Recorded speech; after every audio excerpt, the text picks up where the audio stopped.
Hello again, Andy with HandyANDYHome.com, Handy Andy Handyman. We're out in the Townlake, part of Woodstock today, running through some repairs for a client of ours. And this is typical of a lot of our clients. He spent a ton of money here lately on a new roof and new gutters and different things that he did here to maintain his home. But a lot of times people forget about the trim, and especially with a stucco house or a house with LP siding, it's hard to keep up on all of it. What looks good isn't necessarily good. So a lot of these windows look good. As you go across them, you'll start to see some of the rot and things that we see. The right side of the house, and we get this all the time from homeowners. They've been told that LP siding and Georgia Pacific and Masonite siding are all inherently defective siding. And as you go through all my videos over the last 20 years, you hear me say this again and again. There's nothing inherently defective or wrong with LP siding, which is what this is. So this is 7 layers of wood chip and glue. And so what ends up happening though, because most people in Georgia spray paint a house instead of hand painting, they don't get the bottom edge of the siding. And so you know you're starting to have trouble with siding as you look up these edges. See the bottom edges right here?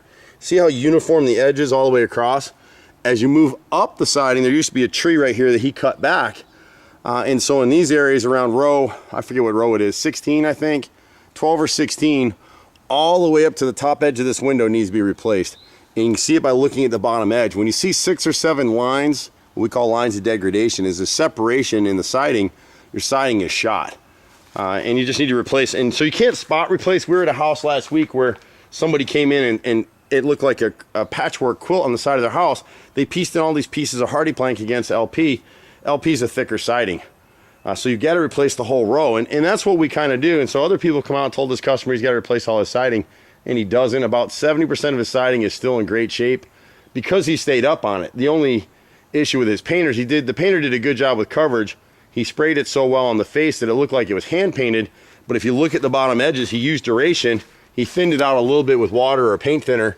See the bottom edge right here? See those lines? So that should all be covered up.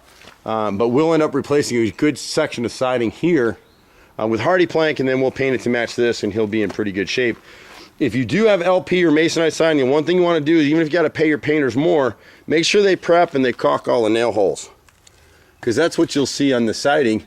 The nails haven't moved, the siding has. It's swollen. So if you caulk all those, caulk the butt joints with a premium elastomeric caulk like Porter Top Gun or some of the Sherwin-Williams product.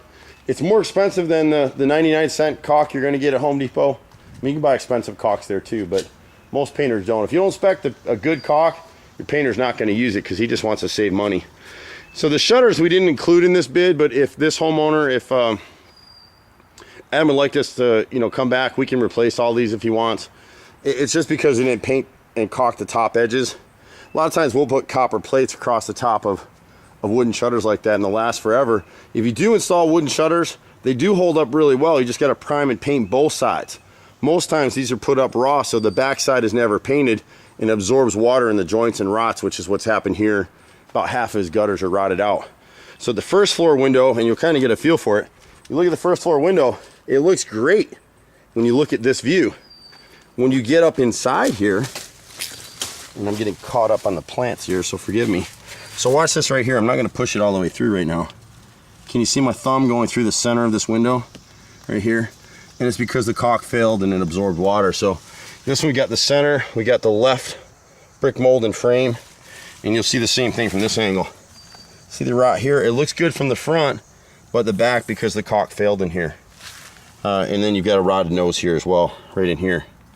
So we'd replace the nose and repair those areas. A lot of times it's funny, we get customers, and actually Adam and I had that conversation, it's like, we get customers who think they have to replace all their windows. That's something you want to think about in the South too, because your house needs to breathe a little bit. So even though you have some gaps and you got some airflow in the wintertime, it really helps your house breathe and keeps you from having mold issues inside the house. The painters forgot, or the roofing guys forgot a piece over here on the right corner, right up in here. We'll kind of whiz up in there and you'll see it. See that rod up in there? Right there.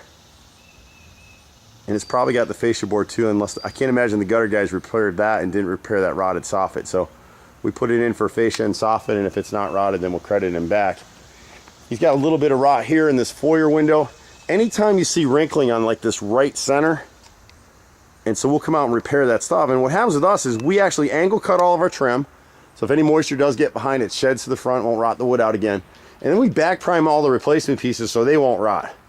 Again, you look at the front door, it's been repaired before. This left door center right here has been repaired, but they didn't do it right, so it captured moisture. And now when you look at the right edge of the left inside frame and the left outside frame, you can put your fingers right through them. They're easy enough repairs for us. Most guys won't tackle them. They'll tell you you got to replace the whole door, which we don't do. This first floor window right here is just starting to rot, so we'll repair that sash. They're wooden sash windows, which is fine. He's got a little hole. If you look at the right edge of this stucco sill up here, left second story window, see that hole in there? We just need to fix that. And there's another one down here in this left corner that we'll patch as well. He's got a little bit of rot up there in the windows. There's nothing huge in the whole thing, really. The chimney is the biggest. This side of the house got a lot of sun, a lot of weather issues over here. And so when you come around the corner, so we'd actually replace, and this is pretty high chimney, you're gonna need the 40-foot ladder over here. This is 2x4 corner boards. It's rotted all the way down through. So we replace all the corner boards on the chimney, all the siding on the chimney, and we'll get hardy plank siding. Chimneys just get abused. It's very rare that we can piecemeal a chimney. And the problem with LP or Georgia Pacific siding, the wood chip siding, is that it looks decent from the ground until you get up on a ladder and you push on it, push it with your finger, the weight of the ladder pushes, and it just compresses and crumbles. This right side over here just got totally abused. So really from the electric meter all the way up, you can see the thickness even in the sun right here. See that dark shadow? Right up to about midway across the window right there. All that siding needs to be replaced in that area. The rest of the siding is good. The rest of the siding at the back of the house is good. He's got a few things back here. This left side window, actually, the right brick mold right here is rotted out, so we'll need to replace that as well. He's got a few things on the back, not a lot. We'll just run through them real fast. It's all standard stuff, and it stinks because this homeowner has actually been very conscientious and trying to take care of his home. He just hasn't had the right guys doing some of it. So if you look at the nose on this right rear double window into the basement area, the right brick mold is rotted and the nose is rotted here. The rest of the stuff here is decent. We'll cut across this way. And because it's protected down here, most of the siding at the rear stayed in good shape. He's got a few pieces that he could replace, but we won't bother right now. And then as you come up the deck line, you'll see a few things here that we'll talk about. So I try to stay out of the sun, but this right rear corner right here, he's got bees coming out of this fascia board, and squirrels probably lived in there too. There's a huge hole back there. I don't know if you can see it from this angle, but it's right in the far right rear corner, and we'll need the 40-foot ladder to get up there too. It's not gonna be any fun to repair it. Probably why no one's bothered with it. You can see it better this way. See the hole? So we'll repair that rotted fascia right there. Here he's got a really poor repair. It started to rot on this triple window at the first floor. You can see where they made a horizontal cut here and it started to rot. And then more importantly, it's actually rotted the far right window sill. So we'll do a spot repair there. Little boo-boo doggy here, who's having a field day with me back here. He just decided to chew this nose back here, so we'll replace that. Most of the rest of it is good. The one thing I would suggest that Adam does back here, and we do it on a lot of decks, there is flashing between the deck and the house here. At this point in time, it's rotted through, it's galvanized. But if you get down low on the camera line, or you put your finger back in here, you see the gap? That siding has started to rot. So what we end up doing is we cut across here, and we inset a pressure treated plate that's beveled, usually a 2x8 that's cut down and beveled, so it'll shed water out to the second board and away from the house. So then it doesn't matter if your flashing ever fails, we keep the water from getting in there.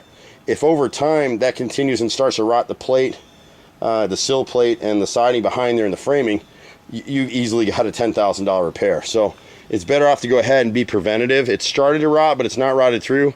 Go ahead and add that plate all the way across in this corner right here, and then we'd skip the doorway and come back this way, and that would solve that problem. He's got one more piece of rot up here in this left corner. I don't know if you'll be able to catch in the video. Can you see the wrinkling in that wood right there? That soffit piece. So before he had these gutters are brand new. The thing that kills me about these gutter companies is, even, I won't give you the name of the company that did this one, but they're a pretty well-known company. Instead of using a separate corner piece, they've drilled 2 holes in the bottom of the gutter. And we see it time and time again. I'll come back here in 8 or 10 years and I'll have to repair this soffit again and seal that gutter because the sealant wears out in about 5 and you've got holes in the gutter. So it's one of those things where, yeah, it's more expensive to put a corner piece up there. It's more labor intensive, it takes more time. And a lot of these gutter crews, even if it's spec'd on the job to do it that way, they don't do it because they just want to get the job done and make money. They want to get out of here. So if you're getting gutters done on your home, spec that so you can, you know, really get the job done right and not get cheated. And unfortunately, it comes up all the time. And I get guys who cuss me out because customers will see these videos and they'll complain to the company that did the gutters. And you know what? Just do it right. It's just the basic way. So it is what it is. I've been out here for 25 years. I've seen it all. I've heard it all at this point. We do great work. The only complaint, we have lots of good online reviews. We get about 12 negative reviews in 25 years in business, and those people can go pound sand. I mean, I'm sorry for them, but we've got a great track record. The only thing you'll hear consistently with us is getting us on the phone is hard. But once we're there, we got great workers. I'm on a lot of these jobs with my brother, and this customer will be another happy customer once we get them done. I'm Andy, Handy Andy. We pretty much do everything. You can catch us at 770-912-2829 or HandyANDYHome.com. Take care. See you at the next house. Bye for now.